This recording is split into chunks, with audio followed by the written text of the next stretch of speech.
myself, my wants, my will, my desires, my dreams, my goals. We don't call it Hellenism anymore. We just call it humanism, in which I am worried that people like myself and many, many others will be edited out of society.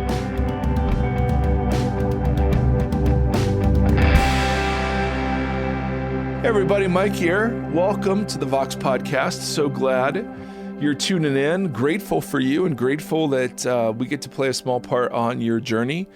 What we want to do this episode is continue the conversation from last episode that began with a question that we got via the interwebs that simply said, Mike, what's your view of abortion and what advice would you have to give to someone struggling with the decision of whether or not to have one? And, holy cow, I mean, what a huge question. And I recognize, of course, as a man, that I can't understand, empathize with what the decision-making process must feel like. In fact, I got an email from someone this morning that was just talking about how painful it was to give your child up for adoption. We make it sound like that's an easy decision, and I can't imagine how hard that decision was. And so we want to be very gentle as we approach these topics. We want to frame these things relationally as a community, and we want to talk through. We don't want to shy away from the hard questions that people are asking and the arguments that are being put forward in the public sphere. One of the fun things about doing this podcast is that I keep hearing from a significant number of our listeners who are not Jesus followers. And I love that you're engaging, and I love that you're wrestling, and I love that you're disagreeing or agreeing or whatever. I think that is incredible. But I also, that causes us to recognize that there's a load of, opinion on this. And so what I want to do today is I want to answer the first part of that question. What's your view of abortion? Obviously, I come at it from a Jesus follower perspective, recognizing that there are other Christians who believe differently. I do think that I can make the argument, of course, that the kingdom of God orients itself around life and nonviolence in the way that Jesus lived it, taught it, modeled it for us. And so, as we said last time, I will not shy away from being honest and simply saying I would, in most circumstances, if at all possible, I would encourage people wrestling with this issue to keep the child at least to term.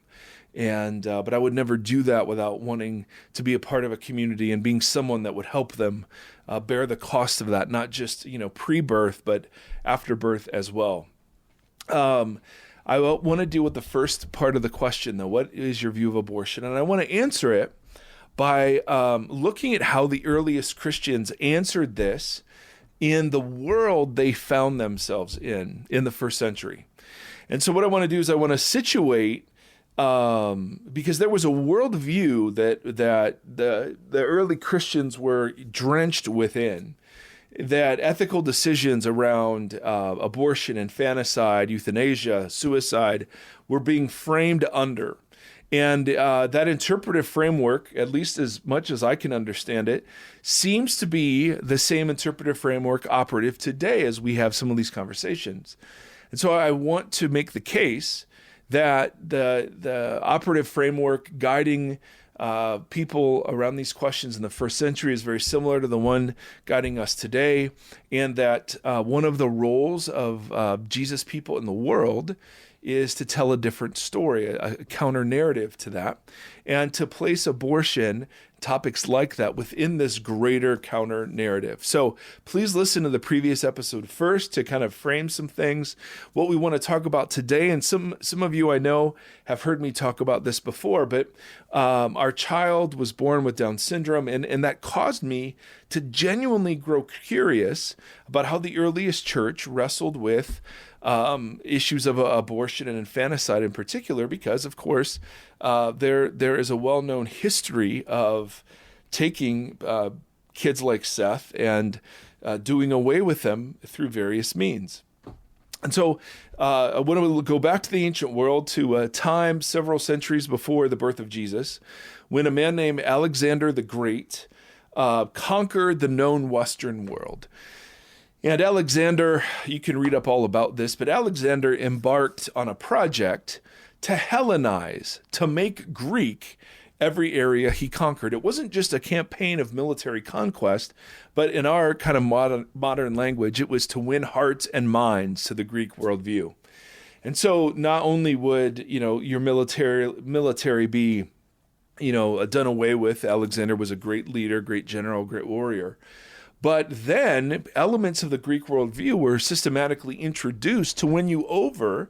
Alexander thought he was doing the world a favor by bringing culture. And what he meant by culture was the Hellenistic project, the Hellenistic program. Hellenism is a view that is very simply summed up by the Greek philosopher Protagoras in the 400s BC. He simply said, and this is Hellenism, man, and we're not talking about human, we're talking about man, is the measure of all things, of what is and what is not. So if you want to know what the highest view or form of beauty is, then you look at the perfectly proportioned male body.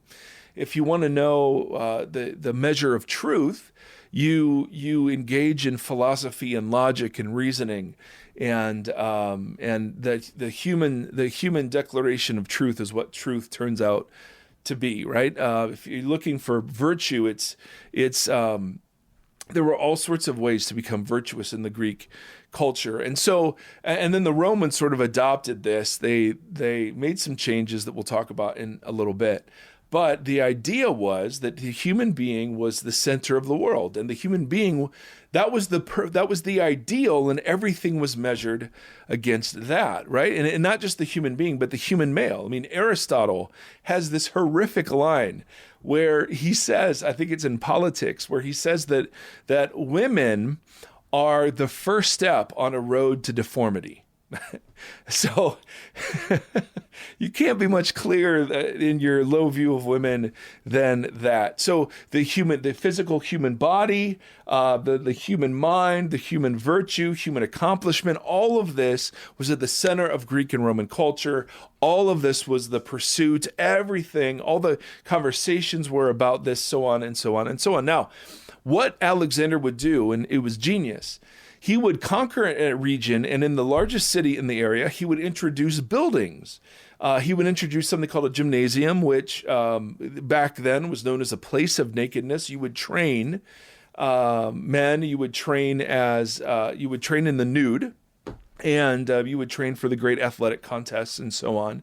But also there was classrooms around the kind of the open area where you would, train. There were classrooms where you would learn the Greek language, you would learn the Greek poets, you would learn Greek philosophy, you would learn mathematics, and you were indoctrinated into the Hellenistic worldview. Alexander would build arenas where great athletic contests would take place. And that, athletic feats became, and they always were, but they became so central to the community life in Greek and Roman cities. You would build temples where the Greek gods and the goddesses were worshipped, and you would give offerings to them. And there was a great drama behind the scenes between the Greek gods and goddesses that would play out. And then Alexander would build a theater where you would actually watch these great tragedies, these great epics, these great stories about the gods kind of worked out. And what began to happen, of course, and this was his goal all along, is that he began to turn the world Greek. The Greek language, the Greek value system, all of these sorts of things. And then when Rome swept, the known world and expanded it, Rome just kind of borrowed pretty heavily from Greek thought, particularly this value system. And when you have a value system that values the perfect male form, the perfect logical reasoning from human beings, the perfect expressions of virtue from human beings, when human accomplishment is what's glorified, then those who don't fit, those who aren't as beautiful or virtuous or as logical, those who are misshapen and deformed, those people get pushed to the margins. And so ever since Seth's birth, I've been fascinated by how deformity and disability and in infants who were unwanted, how all of that was handled in a Hellenistic worldview. And so I want to get into some stuff, like I said, that some of you have heard. The historian Roger Garland, he wrote a book called The Eye of the Beholder, Deformity and Disability in the Ancient, or in the Greco-Roman World. He says this: the Roman world was brutal and generally indifferent to suffering. Sympathy and mercy were weaknesses, virtues anathema to those of Rome. The ancient world was both decadent and cruel. The practice of infanticide, for example, was widespread and legal throughout the Greek and Roman world during the early days of Christianity. In fact, abortion, infanticide, and child sacrifice were extremely common throughout the ancient world. Now, I got into this topic because of the ancient practice called the exposure of infants. And we'll talk about what that is in a second. But there was a great deal of religious pressure. If there was anything wrong with the infant, there was a great deal of religious pressure, not just economic pressure, another mouth to feed, but religious pressure to get rid of that infant. Why? And again, I'm quoting Garland. The birth of a deformed child was interpreted by the Greeks as a punishment inflicted on its parents by the gods. It therefore follows that the pressure upon such parents to expose their offspring must have been considerable. Since the Greeks believed that the birth of a healthy and viable infant was dependent upon the goodwill of the gods, it followed that the birth of one who was congenitally deformed was seen as an expression of their ill will and anger. And so there was a great deal of pressure then to do something, to get rid of that ill will or punishment and what you would do is that you would expose the infant. Now, there were different ways you could do this. Some advocated just killing the infant outright, drowning, throwing into a lake, river, or ocean. Exposure was one of the more common practices, where you would, sometimes with clothes, sometimes the infant would be naked, but you would take it to a place and leave it there. You would leave the child there and expose it. So other people frequented these known places where infants were left, and did all sorts of cruel things to them, or they would be exposed to the elements and they would die of dehydration or exposure to the weather, wild animals, or whatever. And so exposure was seen as the lesser of the evils. The infanticide, although practiced, was made illegal way before exposure was ruled out. Now, we have instances of this casual attitude towards infants, either based on deformity or disability upon birth, or simply upon being the wrong gender. And there were a great deal of girls that were thrown out in the first century. This letter comes to us, it's from 1 BC, and it's from a man called Hilarion, and it's to his wife. He had gone to Alexandria and was writing back to her. He said, "Know," this is his letter to his wife, "know that we are still even now in Alexandria. Do not worry if when all others return, I remain in Alexandria. I beg and beseech of you to take care of the little child, and as soon as we receive wages, I will send them to you. If, good luck to you, you have a child, and if it's a boy, let it live. If it's a girl, throw it out." Simply that simple, right? I mean, and that was and how you would throw it out is that you would expose it. Another example, this was the Aristotle quote about women. That women, men were at the pinnacle, women one giant evolutionary step below men, a step which, in Aristotle's telling phrase, represented the first step along the road to deformity. So how about that? We have an example of Because what would happen? So a little bit more background. What would happen is you would expose your child, and there were places where you would do that publicly. And so sometimes you would expose the child and hope that someone rescued the child. You would give the child a token. You would dress the child warmly.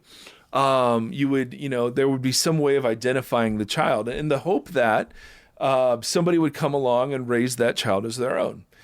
More often what happened is that people would come and they would purchase. They wouldn't purchase, they would just take these children to raise them as slaves and then to sell them, or to raise them to be household slaves, or to raise them to be prostitutes. And so what would happen if we have records of this, one method of exposure was to nail the ankles of a newborn infant together so the infant would be less attractive to a passerby who might otherwise have been disposed to rescue the child, right? So you would make the child deformed, in other words, to make sure the child would not be rescued. Seneca, the Stoic philosopher, says, "We slaughter a fierce ox, we strangle a mad dog, we plunge the knife into sickly cattle, right, lest they taint the herd." So an ox that's too aggressive, we put down. A dog that has rabies and has gone mad, we put down. Sickly cattle, we put down. And then he finally says, "In children who are born weakly and deformed, we drown." Aristotle in Politics says, "As to exposing or rearing the children born, let there be a law that no deformed child shall be reared. But on the ground of number of children, if the regular customs hinder any of those born being exposed, there must be a limit fixed to the procreation of offspring. And if any of these people have a child as a result of intercourse in contravention of these regulations, abortion must be practiced." In other words, we should have rules that in order to form child should live, but if they live for any other reason, abortion should be practiced on the child. Socrates, as Bill and Ted would call him, "The children of inferior parents or any child of the others that is born defective, they'll hide in a secret and unknown place, as is appropriate, if indeed the guardian breed is to remain pure." In the 2nd century AD, there was one of the first and most famous ancient gynecologists, and he wrote an article called "How to Recognize a Child, the Newborn That Is Worth Rearing." All right. And so the child, if it's worth rearing, it should be perfect in all of its parts. It should be perfect in its limbs and senses and have passages that are not obstructed, including ears, nose, throat, urethra, anus. Its natural movement should be neither slow nor feeble. Its limbs bend and stretch. Its size and shape should be appropriate, and it should respond to natural stimuli. And then he said, and by conditions contrary to the ones he just mentioned, the infant not worth rearing is recognized. Cicero, writing in the 2nd century BC, the deformed infants should be killed. Plutarch, discussing the casual acceptance of child sacrifice, mentioned the Carthaginians, the people from Carthage, who offer up their own children. And those who had no children would buy the little ones from poor people and cut their throats as if they were so many lambs or young birds, while the mother stood by. And so, I mean, this, again, whether this was poetic license or what, we have enough examples of this. Holy cow, that this was a very, very common practice. Many of the children that survived being exposed would become slaves. It fueled the supply of free labor the Roman Empire needed. But the issue came up, and this was one of the arguments that the Christians made against exposure is if you expose your daughter and then have sex with a prostitute, who knew? Who knows? You may have had sex with your daughter. And so there were different ways that men would try to identify. I mean, it was sick. It was disgusting. Some of the exposed kids were taken home by infertile couples, no question, and they served a beautiful function in that way. But there were other, and this was the majority, other kids that were raised for sexual gratification of their owners or for others. I mean, it was just crazy. And the big thing was for slavery. One estimate, this is from Larry Hurtado, who wrote a book called Destroyer of the Gods. One estimate is that some 500,000 new slaves were needed annually in the Roman Empire, and that the slaves reared from discarded infants may have supplied over 150,000 of these. Now, the way exposure worked was the child would be brought to the head of the family, so the man. And although in ancient Sparta it was brought to the community, Sparta's practice of exposure was just insane. It was like the Greek view on steroids. And the community would decide whether or not the father would raise the child, because the infant was actually the property of the state in Sparta. Whereas in Greece and then in Rome, it was the oldest male, the father, who would make that decision. And I mean, it was like I said, it was just crazy. So, not surprisingly, because of some of the reasons we've discussed, the early Christians followed the example of many voices in the Jewish community in opposing this practice of exposure. Even though there were a couple of Romans who raised concerns, the greatest critique of this came from the ancient Jews and the early Christians. Philo, for instance, called infant exposure the worst abomination of all. Josephus, who was, a Jewish historian, but, had kind of lived in collusion with Rome, he brought up the Jewish law that requires all offspring should be brought up and forbids either abortion or exposure. One of the first ethical guides produced by the church it was around 100 AD. It was called the Didache.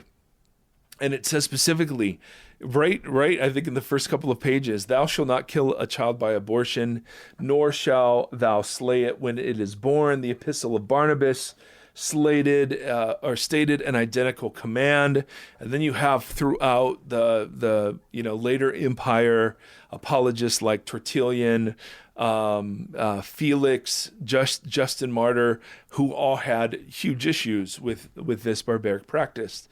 We have in the 2nd century the text from an unknown author who was writing in defense of the Christian way of life. He says, Christians are not distinguished from the rest of humanity by country, language, or custom, and we do not practice an eccentric way of life, but we do practice, and two things he points out as very distinctive.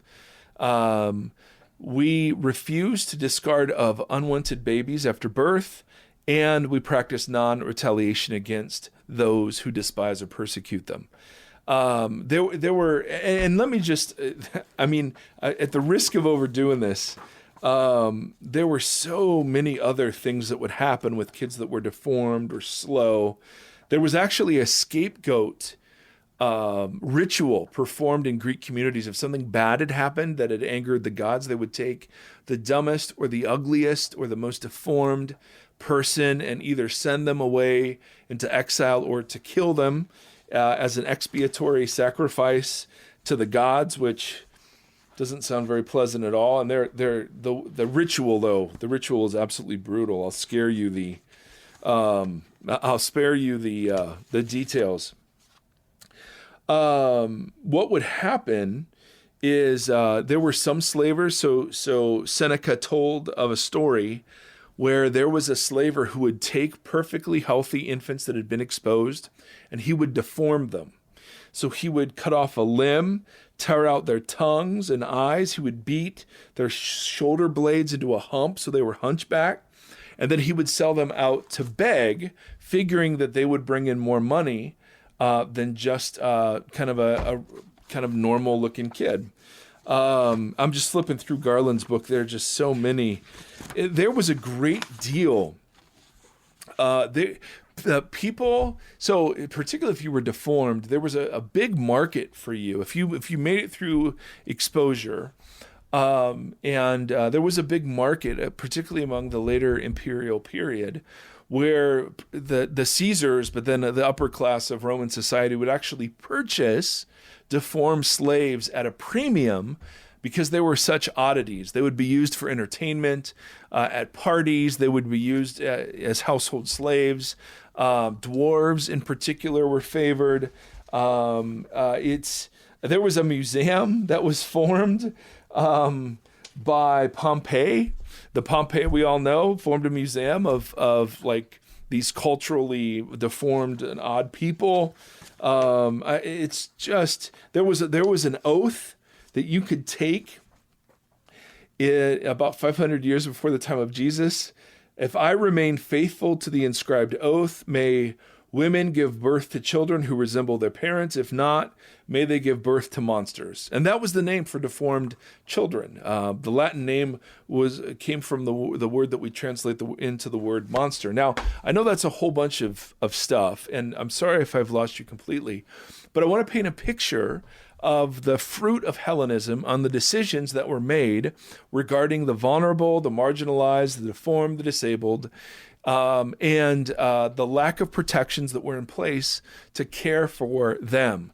Now, the fascinating bit, and this could be an entire podcast on its own, is the earliest Christians did not organize special interest groups or political parties.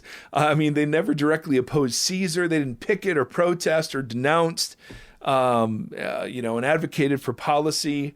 They didn't, publicly condemn the ancient world. Instead, and this is where our abortion conversation comes kind of for full circle. Instead, they challenged the ruling powers by simply being a faithful alternative presence, obedient to God.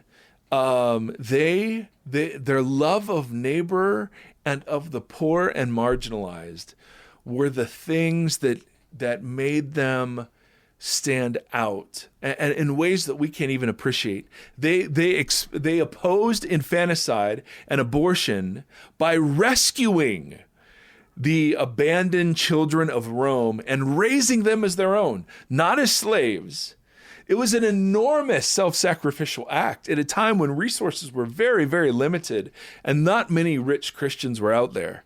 This was absolutely incredible. What they would do with plague victims, what they did with the poor, but they would go and they would organize watch nights, and they would go to those places where babies were left and try to be the first ones to capture the babies as they came in so they could take them, baptize them, catechize them, raise them as Christians. And it's so much so that one of the reasons why Rodney Stark in the book Rise of Christianity attributes the growth of Christianity to such a high degree is the fact that they simply adopted into their families all of the kids that would have been discarded by the Roman society. And I absolutely love the idea that, again, they weren't standing outside yelling baby killers and murderers. They weren't protesting. What they were doing is very quietly, very simply, and it's sometimes at the cost of their own lives. We have a couple examples of people who were martyred because of their duty to stay at these places where infants would be exposed. And they were killed by slavers. They were killed by traitors, or persecuted by city officials because they were disrupting what had turned out to be this incredible cash sort of making scheme. And so here are a couple of parallels as we wrap this up. Again, I hate monologuing. Bonnie will be with us next episode. But it strikes me that Hellenism is still alive and well today. And one of the reasons I know that is because you can't go anywhere without encountering the ideal model of a human figure. Right? The six-pack, the buff, tiny waist, broad shoulders, semi-tan, My daughter's 13. And I mean, we talk about it all the time. The bombardment of the airbrushed ideal of beauty in our culture, right? I mean, virtue is very much seen not as self-sacrifice or the sacrificial love for others, but virtue in our society is very much seen in human accomplishment, just like the ancient Greeks. I mean, Hellenism is alive and well, and one of the things that Hellenism spawned was this discarding of infants that weren't wanted or weren't deemed fit. Now, you can say about the abortion debate, well, that's not always the case, and I agree that that's not always the case, but it's sometimes the case. And then I opened up my Twitter feed this morning. I found an article from a medical journal that that talks about the profiling of embryos for higher IQs. All right, so I'm just going to read a couple of quotes from this thing. It's called "Embryo Editing for Higher IQ is a Fantasy." Embryo editing is a fantasy. Embryo profiling for a higher IQ is almost here. And so, from the article, embryo profiling capitalizes on the ability to add up the minuscule effects associated with thousands of genetic variants to create what's called a polygenic score. On the basis of this score, researchers can make predictions about the embryo's likelihood of exhibiting given traits, from developing cardiovascular disease to going far in school. They have made significant progress in this area. And the practical value of these predictions based on polygenic scores in humans is still the subject of intense scientific debate. But the equivalent of calculating polygenic scores of cows is already being used to enhance milk production. Not waiting for the scientific debate to be settled about the accuracy of predictions regarding traits as complex as human IQ, a new company is now offering prospective parents the ability to identify and avoid implanting embryos that are likely to have very low IQ. Because, of course, the unwritten assumption here, brothers and sisters, and it's so important we see this, is that the infants with low IQ are not worth rearing. Right? Straight out of the playbook. Back then it was, hey, do you have healthy arms and healthy legs and can you breathe and all of those, basic sort of physical things. But now, if you have a low IQ, clearly you're not worth rearing. So what parents who are editing embryos would want a kid with a low IQ? Right? And of course, I mean, this isn't happening just yet. But I mean, one of the founder of this company that's beginning to offer this, it's not a stretch to suspect that selecting for embryos with the greatest potential for high IQ, as wildly imperfect as that process might be at present, could soon be on the market. Now, again, this is super expensive, so we'll always favor the rich. It is people. I mean, we're going ahead with this technology, and it's happening all over the place. I mean, we're reading about technology that allows us to choose gender, different characteristics. Now we can profile for high IQ, and man, I don't want to sound like some old-fashioned Bible thumper banging away in a pulpit, but doggone it, yeah, I tell you the truth. The world is better because people like Seth Erre are in it. And there is a movement, small, I mean, but there was a movement in the early 20th century in Nazi Germany. I mean, literally, it was the forced sterilization of 300,000 physically and mentally disabled persons, as well as, I think it was 120,000 abortions. Now I have to check. Hold on, let me see if I can find that, because it was absolutely staggering. The numbers. This was a program called eugenics, and Eugenics was something that was practiced by, it's the selective breeding of the human race towards some sort of master ideal. And you see this with Nazi Germany. I'm trying to find this quote. I'm sorry, please fast forward this part. Oh, but it was 300,000 was right. The 120 though, I'm not sure about. Anyway, it was an unbelievably high number. And it was all done in the name of making sure that those that were classified as less than could not reproduce. Now, what I'm not saying is that every abortion is the result of somebody deciding their infant is not worth rearing, although that may be what the final outcome turns out to be. I think there are more complex factors at play in that decision than just simply that one. Nor do I want to suggest that there is some sort of direct, correlation between the naked brutality of infant exposure and early abortions, within the first trimester. I think those are morally different things. I just simply want to suggest that there are striking parallels between the value systems of the Greeks and Romans, the value system that we practice in America and most of the Western world today, with the self and my rights in the middle, myself, my wants, my will, my desires, my dreams, my goals. We don't call it Hellenism anymore. We just call it humanism. And there is a deep sense in which I am worried that people like my Seth and many, many others will be edited out of society. That's actually happening in some countries like Finland and Denmark, where the abortion rate for infants in utero who are discovered to have Down syndrome is off the charts, in the 90 percentile. In America, I've heard it's 67%. I've also heard it's 92%. I don't know which one of those is true. 67 probably more likely. But the point is that the value systems guiding the debates seem very, very similar 2,000 years ago to now.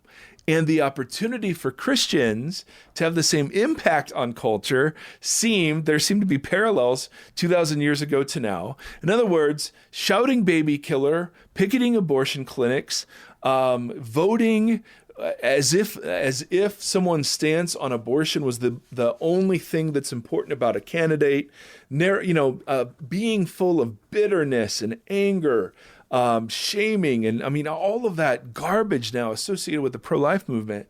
We just simply have an opportunity to very quietly, very faithfully, and many do this, walk with those who are in the midst of this difficulty, regardless of what they choose. And to advocate as much as we are able, because I think we all agree the fewer abortions, the better, right? We'd all agree with that. And the later the abortion, the worse. The closer we can say with assurance that child is becoming a person, in some technical biblical sense of the word. So I saw this list circulating around Facebook, and Facebook, man, is just so interesting to me because I can hardly stand it. Twitter's becoming like that too. But I thought this was really good. This is just something floating around. Ways that pro-life Christians can fight abortion rates. 1, fight for access to affordable, available birth control options. I agree. Yes, I think part of our stewardship over the earth is the practice of birth control. Now, obviously, Catholic folks will disagree with me and say I'm inconsistent, and I get it. And boy, that's an interesting conversation for another day. However, in this instance, I would absolutely argue that birth control is by far the better option to reduce the abortion rates than any other option. We want to support science-based, thorough sex ed. Amen. Amen. We want to encourage, we want to be people who foster and who adopt, treat these mothers and post-abortion women with the same love you have for their babies. Ooh, there's a shocker. Destigmatize being an unwed mother. You can't create a culture where women are judged and shamed and then expect them to not look for a way out. Oh, what a great point. Hold men accountable. Yes, damn it. Absolutely. See, I think we did an episode on this like years ago, but I think abortion on demand harms women because it gives men the opportunity to buy their way out and to not take responsibility. Fight for a living wage, fight for affordable housing, fight for a better foster care system, fight for decent parental leave, fight for available affordable health care. Don't just target laws and legislation on Facebook. Women have been having abortions long before it was legal. And be pro-life from, as they say now, from the womb to the tomb. In other words, we care about refugees, we care about immigrants, we care about orphans, we care about addicts, we care about the poor, we care about the minorities, we care about the LGBTQ community. Why? We care about the trans community. Why? Because they're all made in the flipping image of God. And if one human person is sacred because of that, then all of us are sacred because of that. We simply cannot any longer afford to single out one issue and declare that to be the litmus test for everything else. It's not the way it works. And I think, and I've had great conversations with people who are very much on the pro-choice side of things. There is a great deal of common ground to be found in desiring to reduce abortions, but because it's so polarized and politicized, finding common ground will be hugely costly for both sides, so they don't do it. So, and again, who am I? I'm just some dude in Columbus, right? I'm no doctor. I'm no sociologist. All I know is, as I've thought about the abortion discussion, this is what keeps popping into my head, particularly as I play, love, and delight with one Seth Erre, who, according to all ancient standards, would be an infant not worth rearing, an infant that would be exposed. And to some modern standards, an infant not worth rearing, an infant to be discarded. And I just simply say that is any system that seeks to build a hierarchy of image bearers over other image bearers is demonic, and it's from the pit of hell. And we need to oppose it in loving service and sacrifice in every way imaginable. And that really, for me, that's my thought on abortion. It's part of a much bigger conversation. And if some of that conversation would be had, then I think our approach to the individual politicized issue of abortion would be much different. So there you have it, sports fans. I hope in some way, shape, or form this is helpful. May the Lord bless you and keep you. May the Lord shine his face upon you and be gracious to you. May the Lord lift up his countenance to you, and may he give you peace in these days. Thank you, my friends.